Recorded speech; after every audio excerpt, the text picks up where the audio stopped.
Assalamu alaikum student mathematics 4024. Welcome to Maths Guru. I hope you all are fine. I am fine too. Alhamdulillah. One more question on the speed time graph. Kinematics का topic चल रहा है हमारा. Kinematics के topic के questions जो है वो तुम लोग के साथ डिस्कस कर रहा हूँ. बेसिक कॉन्सेप्ट हमने डिस्कस किया हुआ है क्लास में, और प्रीवियस वीडियो में भी मैंने स्पीड टाइम ग्राफ के बारे में तुम्हें डिटेल बताई थी. अब इसमें भी ये क्वेश्चन का सोल्यूशन डिस्कस कर लेते हैं. This question has been taken from the worksheet जो मैंने तुम्हें दी है, और ये पास पेपर का क्वेश्चन है. Again, this question is about speed time graph. So you know that speed time graph gives us acceleration, और एक और चीज़ मिलती है डिस्टेंस, जो कि एरिया अंडर द ग्राफ होता है. तो ये दोनों चीज़ें इस क्वेश्चन में पूछी जा रही हैं. तो इसको सॉल्यूशन जो है वो देख लेते हैं ताकि थोड़ा सा कॉन्सेप्ट रिवाइज हो जाए. अभी इंशाल्लाह in the later videos I will try to solve new concept जो कि काइनेमेटिक्स में हमने क्लास में भी डिस्कस किया था. तो वो कॉन्सेप्ट और फिर टेंजेंट के कॉन्सेप्ट को इंशाल्लाह तुम लोग को रिवाइज कराऊंगा थ्रू वीडियो. तो ज़रूर देखना वो वीडियोस. इस वीडियो में इसका सोल्यूशन देख लेते हैं क्वेश्चन का. The question is telling us that a cyclist took 30 seconds to ride from A to B. The diagram is the speed time graph of his ride. हमें उसने ग्राफ बना के दिया हुआ है, और ग्राफ में प्रॉपर लेबलिंग हुई हुई है. बस ये इंपॉर्टेंट होता है कि ग्राफ में ये first have to look at the label कि स्पीड टाइम ग्राफ है. और आपको पता है स्पीड टाइम ग्राफ में इस तरह की जो लाइन ऊपर की तरफ जा रही होती है इसका मतलब होता है कांस्टेंट एक्सेलरेशन. और फिर ये स्ट्रेट लाइन है, इसका मतलब है कि भाई हमारी स्पीड कांस्टेंट है. और उसके बाद ये लाइन नीचे की तरफ आ रही है, इसका मतलब है कि डीसेलरेट हो रही है, स्पीड थोड़ी कम हो रही है, तो गाड़ी रुक रही है, स्लो डाउन हो रही है. ठीक है, तो ये तीन फेजेस हैं इस ग्राफ में. और फिर ये भी देख लेते हैं कि हमारे पास जो है वो 0 से लेकर 10 तक, इसका मतलब जो दो डिजिट्स के दरमियान डिफरेंस है वो 10 है. और नंबर ऑफ लाइंस भी 10 है, तो 10 डिवाइड बाई 10 1 हो जाएगा. इसका मतलब है वन स्मॉल बॉक्स 1 सेकंड के बराबर है एक्स एक्सिस में, और वन स्मॉल बॉक्स जो है वो 1 मीटर पर सेकंड के बराबर है वाई एक्सिस में. तो ग्राफ को जो है वो रीड आउट करना, उसका स्केल पहले समझ में आएगा तो फिर ग्राफ रीड आउट होता है, वरना ग्राफ रीड करने में बड़ी प्रॉब्लम होगी. तो इसका मतलब है यहाँ भी 1 2 3 4 5 6 7 8 9 10 है, और यहाँ भी 1 2 3 4 5 6 7 8 9 10 है. तो let's just move on with the question. The question says find the distance from A to B. तो 30 सेकेंड्स में वो ए से बी तक पहुंचा है, तो हमें ये पूरा डिस्टेंस चाहिए.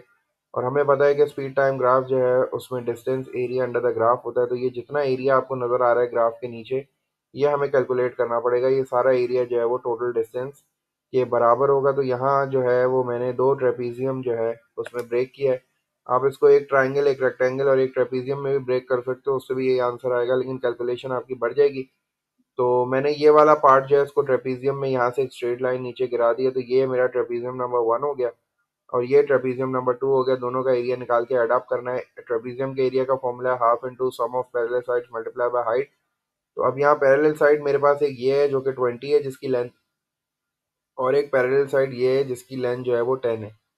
और हाइट जो है वो हमेशा दोनों पैरेलल साइड्स के बीच का डिस्टेंस होता है. तो ये जो है हाइट हो गई, और हाइट जो है वो 20 नहीं है, 20 से एक बॉक्स ऊपर है, मतलब 21 इसकी हाइट है.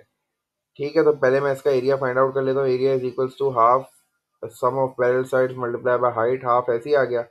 हाइट मैंने देख ली 21 है, तो हाइट की जगह पे 21 आ गया.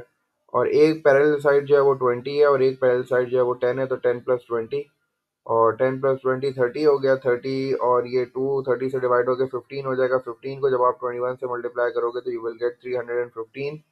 तो ये 315 जो है वो इसका एरिया आ गया मीटर स्क्वायर. अब जरा इस वाले ट्रेपीजियम का एरिया भी देख लेते हैं. इसमें पैरेलल साइड्स कौन सी हैं? इसमें ये पैरेलल साइड है, और ये वाली जो है ये पैरेलल साइड है. ये दोनों पैरेलल साइड है मेरे पास, और इनके दरमियान जो डिस्टेंस है ये हाइट हो जाएगी. तो हाइट जो है वो 10 है.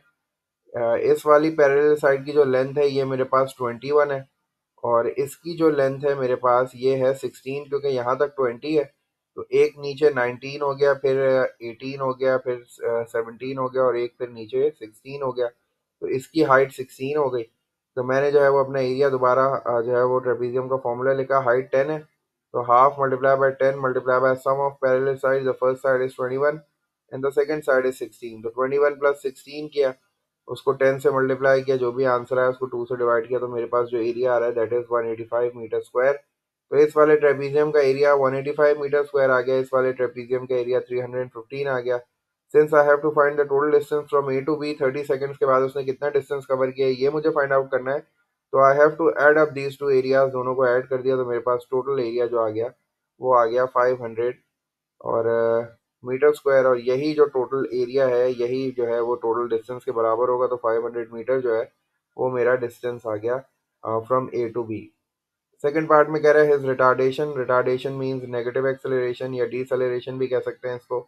और ड्यूरिंग द फाइनल 10 सेकेंड्स, तो ये जो फाइनल के 10 सेकेंड्स है इसमें जो डीसेलरेशन हुई है वो मुझे फाइंड आउट करनी है। तो डीसेलरेशन इज बेसिकली एक्सेलरेशन, और एक्सेलरेशन जो है वो मैं ग्रेडियंट के फॉर्मूले से फाइंड आउट करता हूँ।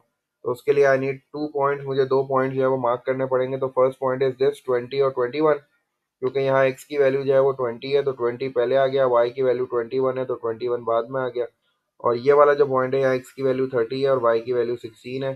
सो 30 and 16 is my second point, since this is my first point.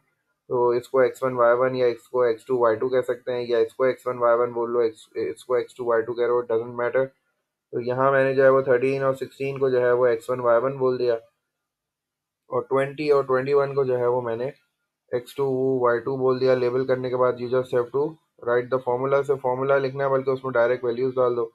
यहाँ मैं इसको x1 और y1 लेबल कर देता हूँ, this is my x1 y1, और ये मेरा x2 y2 हो गया। फॉर्मूला y2 माइनस y1 है, तो y2 मेरे पास 21 है तो 21 माइनस 16 हो गया। और हमेशा ग्रेडियंट के फॉर्मूले में y ऊपर आता है, क्योंकि राइज अपॉन रन होता है, राइज y एक्सेस होता है, रन x एक्सेस होता है। तो y2 माइनस y1 ऊपर आ गया, x2 माइनस x1, x2 20 है माइनस 30, तो 21 minus 16 will be 5 and 20 minus 30 will be minus 10, तो ये माइनस हाफ आ गई, माइनस 0.5। अगेन एक्सेलरेशन नेगेटिव आ रही है क्योंकि ये रिटार्डेशन है, क्योंकि ये डीसेलरेशन है, तो आप इसको acceleration is equal to minus 0.5 meter per second square भी लिख सकते हो। या if you want to use the word deceleration या रिटार्डेशन, उसने जैसे क्वेश्चन में बोला है, तो अगर आप रिटार्डेशन लिखोगे तो रिटार्डेशन जो है that will be equal to 0.5 meter per second square.